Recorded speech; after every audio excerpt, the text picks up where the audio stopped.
the handouts and sign your name on the email list and stuff. So because this was a health fair and I was told that it was centered around heart health and stuff, so I'm just going to talk about a couple of statistics as it pertains to heart disease, heart health. I always think it's important for us to be aware of the statistics, and I'll give a couple of helpful hints and tips and stuff regarding ways that we can mitigate and deal with heart disease. So heart disease, of course, is the #1 killer in the United States, all right?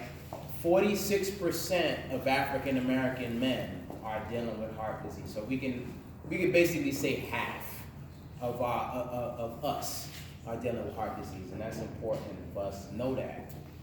795,000 people, almost 800,000 people have a stroke every year. All right, heart disease was the #1 killer. In 1976, it was the #1 killer. I'm born in 1977. All right, so we're talking 43 years. It was the #1 killer. It has been the #1 killer. So to me, what that tells me is that we have to change what we're doing. We have to have a paradigm shift. If something has been the same for all these years, we're talking surgery, we're talking medications, we're talking, all of the steroids and things like that. We have to change, all right? Let's see here. And 600,000 people every year, 600,000 Americans die of heart disease per year. And every 40 seconds, someone is having a heart attack in this country. Okay, so the statistics are real serious. So just so we can switch gears and understand what we can do, the first thing that we have to do, #1, is that you have to have a why. You have to know, you have to identify, what am I going to do? What's my why so that I can change? All right? Nobody does anything without a very passionate reason. You got to have a reason to make the change and stuff. Your reason could be your family. Your reason could be, well, I want to make sure that I'm around for my son or my daughter's wedding day, or my son or my daughter's graduation day. Okay? It has to be something that's significant to you. I can talk to you until I'm blue in my face about how good organic food is and water and exercise and stuff, but if you don't connect those things together, you ain't gonna do it. That's just the bottom line, So that's the first thing, is identifying your why. I'll give you an example. I think I mentioned this to some of the people who came to my table. I had a client that came to me, and they had high blood pressure, and their blood pressure was at 200.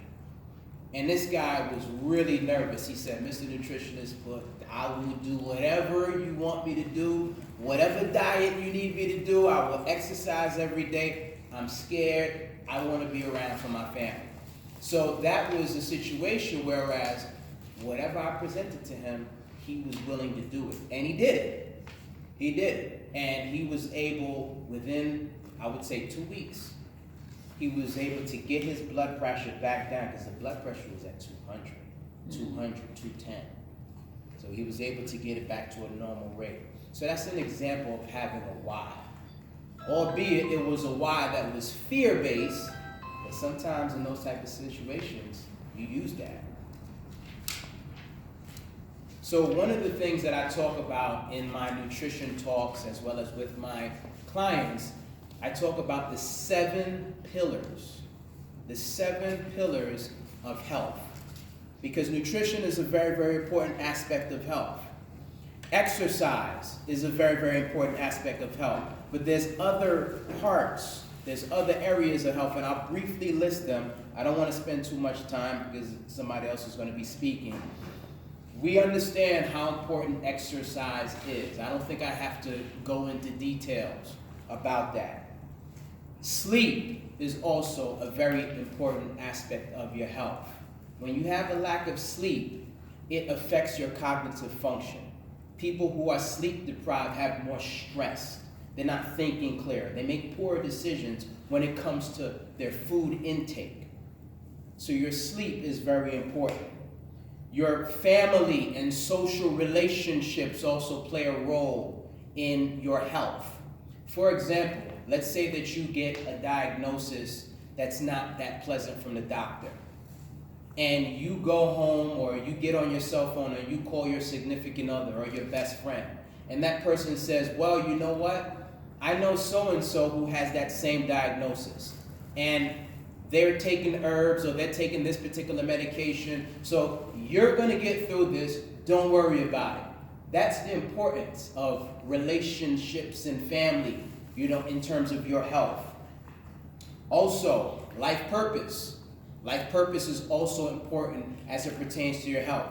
If you have a life purpose, let's say you are a pastor, a teacher, you are a mentor to somebody. People who have a life purpose tend to take better care of themselves because they know, I got people that need me. I got people that are dependent on me. So I got to make sure I take care of myself. So life purpose is also important. Meditation and spiritual time, deep breathing exercises, things that will cause for you to